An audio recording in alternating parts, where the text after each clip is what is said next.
Good morning mga ka-garden. Ibabahagi ko po sa inyo yung Y pruning dito sa container na 10 liters ng tubig.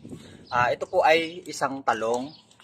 Ang ginawa ko po dito ay tinanggal ko po lahat ng kanyang side shoots dito sa baba. Tapos yung dahon niya, hayaan nyo pong malago kasi dito kukuha ng pagkain sa hangin at sa araw. Ang tawag po doon ay photosynthesis.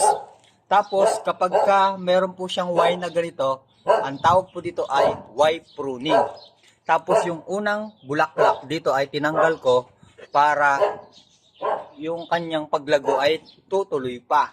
Para sa susunod ay ipagpapatuloy na niya yung kanyang bunga dito sa pinakamataas. Ayan. Ito po yung tinatawag na Y pruning.